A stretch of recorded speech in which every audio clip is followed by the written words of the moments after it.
Hello!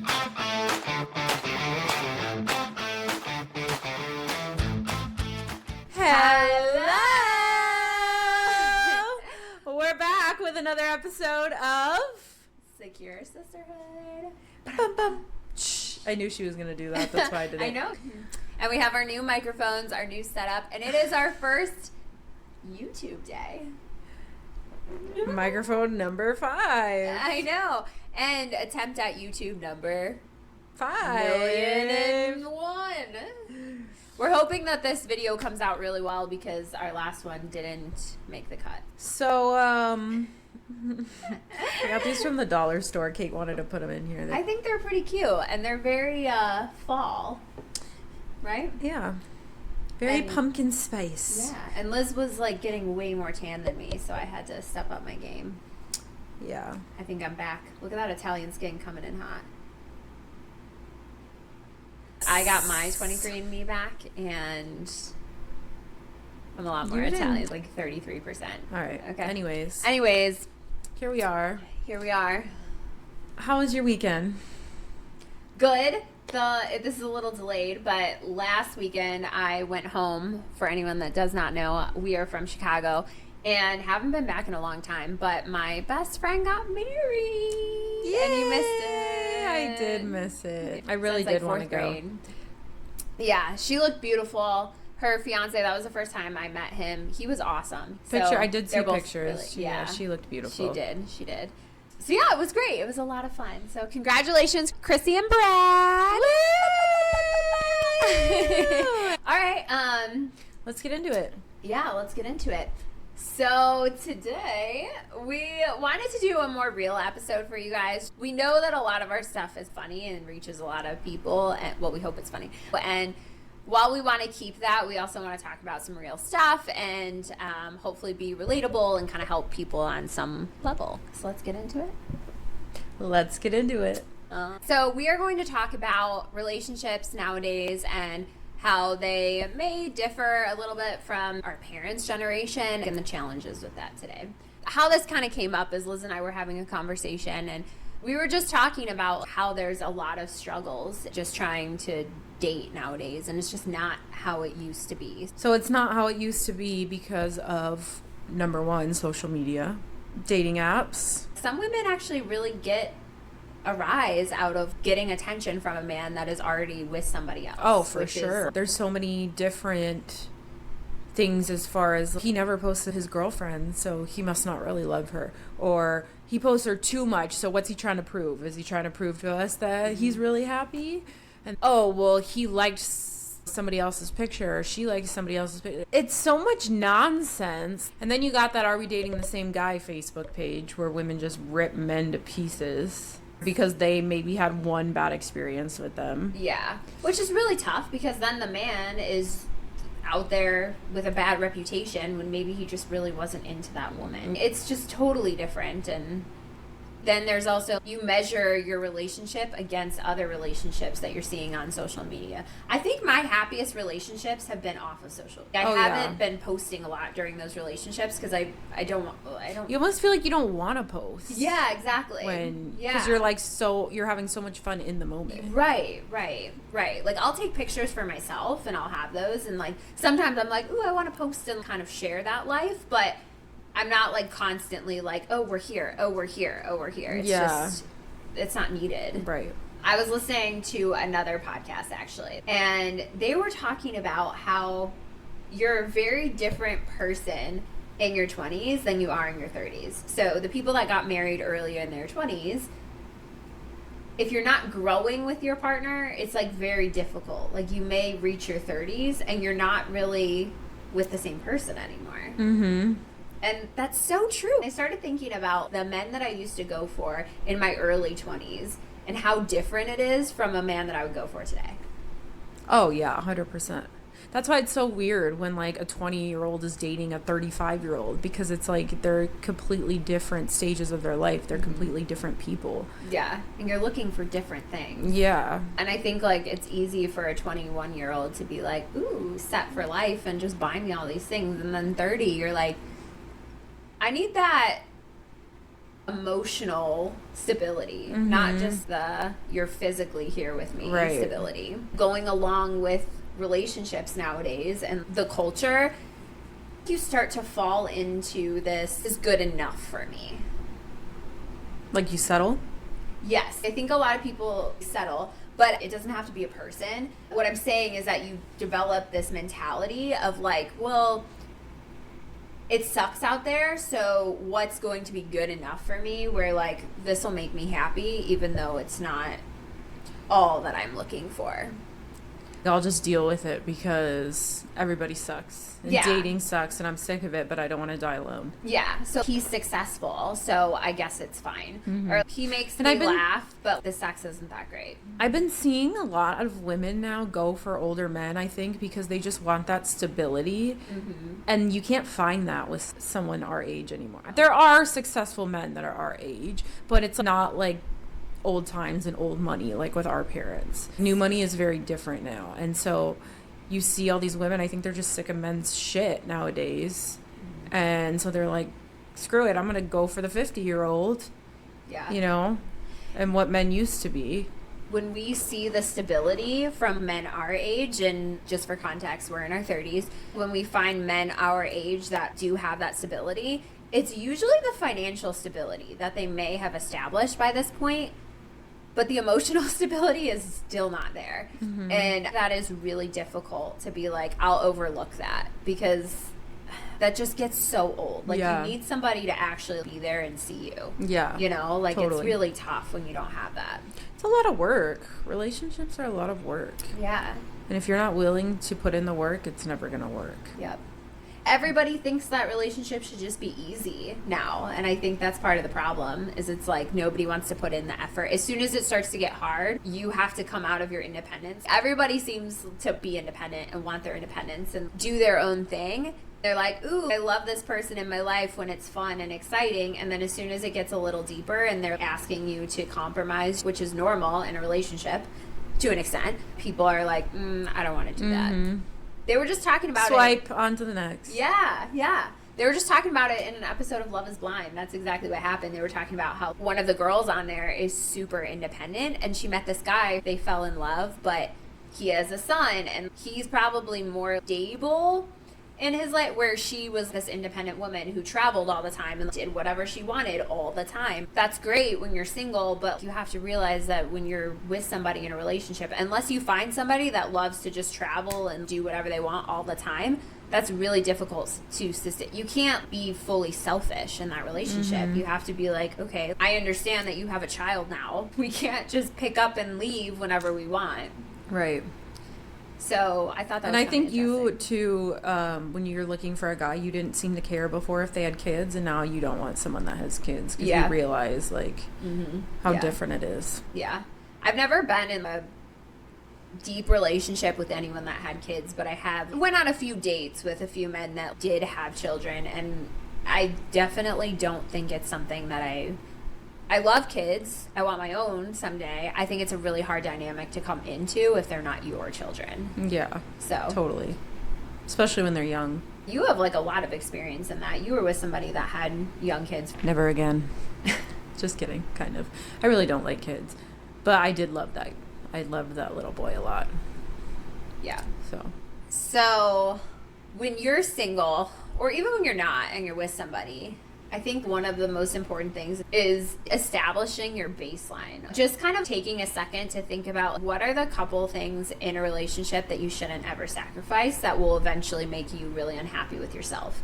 And I think that comes down to your values. So if your values are different than the person that you're with, obviously that's eventually going to change you. That's the foundation in you. So it's so important that if somebody doesn't share those values with you, it's probably not going to work long term. Your independence. You're very, very independent.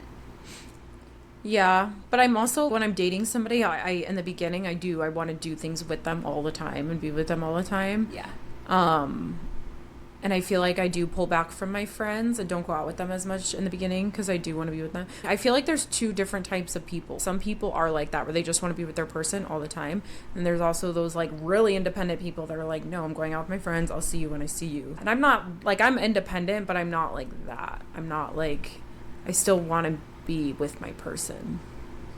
Yeah, I like to do things together, but I've been in a relationship like in my early 20s where I lost all of my independence, so I know in my mind that like I need to keep that. If I start to just be with that person all the time, I start to question and think, hold on, I need to find my own hobbies again. I need to make sure that I'm like going out with my friends and doing things outside of just the relationship.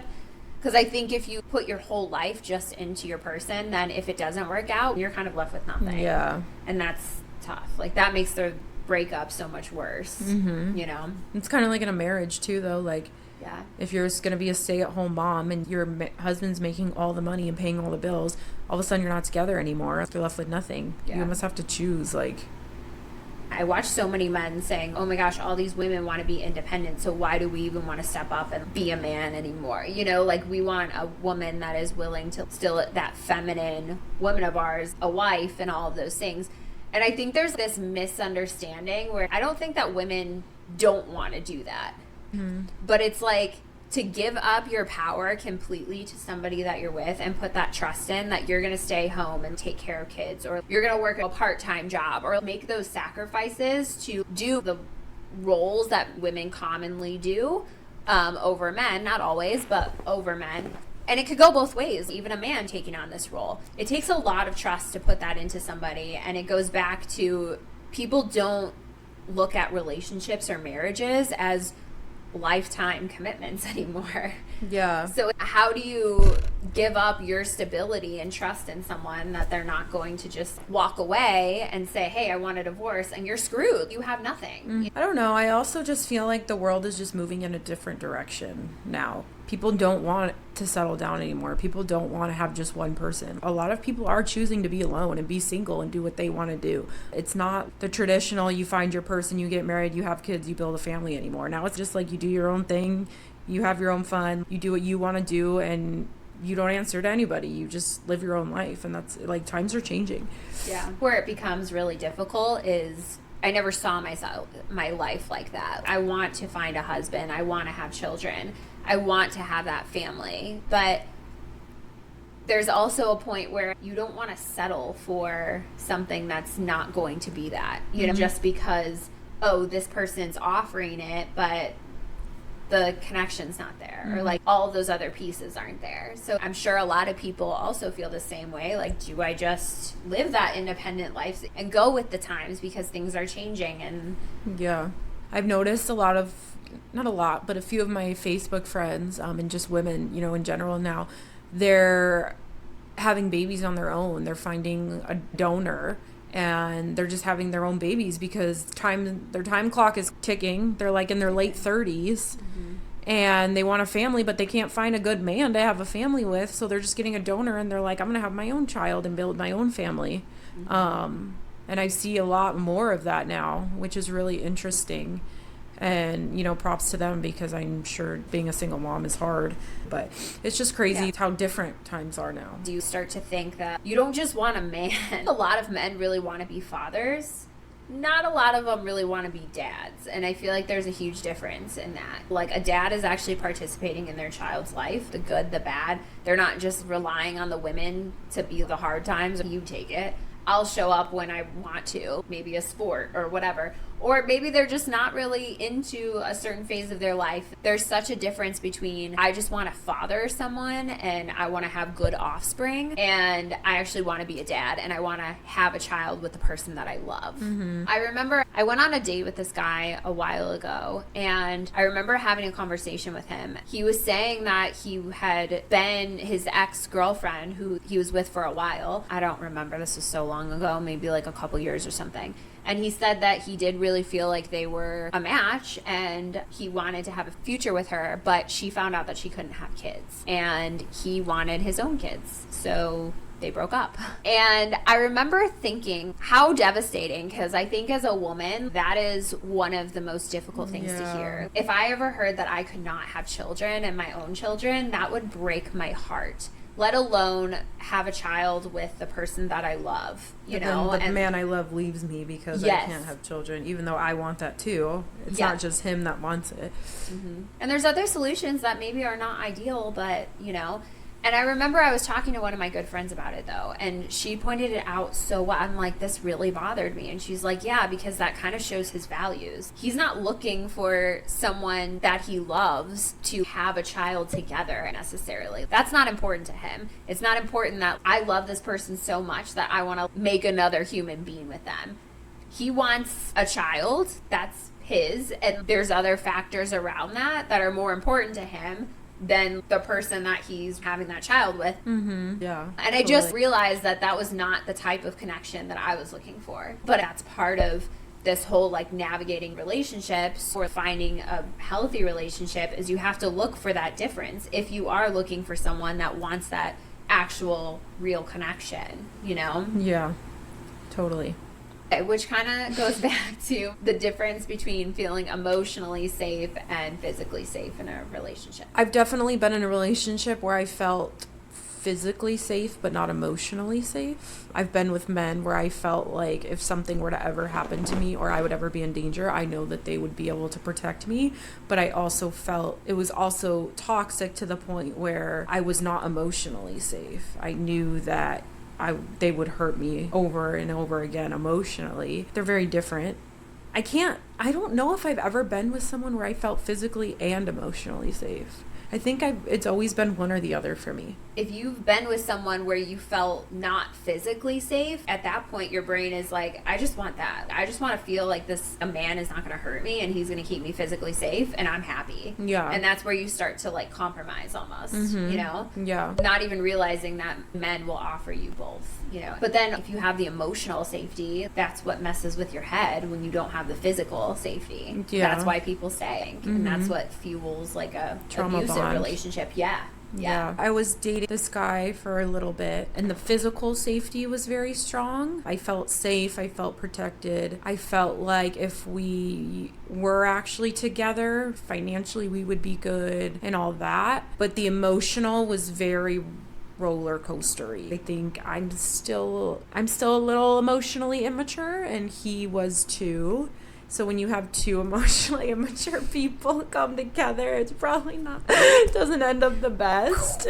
But the physical safety was very strong, for sure. Well, in all fairness, you haven't really had a lot of men that have had that physical safety of financially they're stable, they have a house, they have their own car, like they have those things, and I feel like that was a huge driving factor. At least I don't have to handle the burden of taking care of all these things all the time. It's hard to find an emotional, mature man in their early 30s.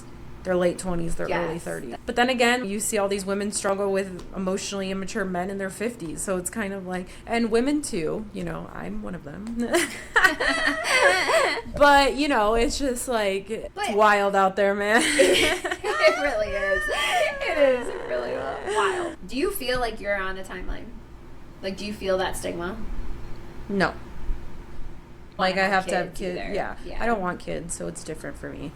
No, I don't. I kind of feel like I'm just living. It's interesting that you said that because I have felt that way too. I kind of felt like I was just living and like what's meant to be will find me and be. But I've started to feel it more recently.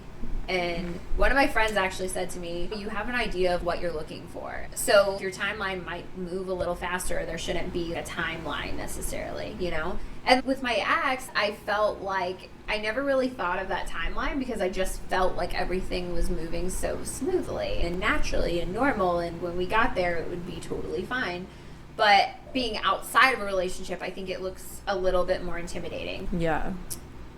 All right, so we are going to end this episode a little bit different. We received a outreach that kind of sparked this episode's topic a little bit from someone just kind of asking advice from their relationship. So I'm going to read it to you guys. It said, hey, sisterhood. I've been dating my boyfriend for a little over a year, and I'm honestly confused about what's normal in relationships these days. We both work full time, and when we're together, it feels like we're more like roommates than partners. We text every day, but mostly memes and short replies. When I bring up wanting more emotional connection or quality times, he says that's just how relationships are nowadays. I'm busy, you're busy, we come home, we relax. My friends tell me this is just how modern relationships work. People are more independent, and you shouldn't expect constant romance or deep talks all the time. But part of me feels like we're missing something. So my question is this just what dating is in today's world? Are my expectations too high, or am I right to want more connection? I think everybody's feelings are valid and should be validated. I think How therapeutic of you. I think if you're feeling that way, there's a reason, and you shouldn't just accept that you're feeling that way because that's modern day dating. I don't think you should feel like you're not fulfilled and just accept that's how dating is. You should still feel fulfilled. I remember Mom saying that, like, after 20 years of being married, she still felt butterflies when she would see my dad, you know? So it's like, just because dating has changed doesn't mean that you should feel a disconnect.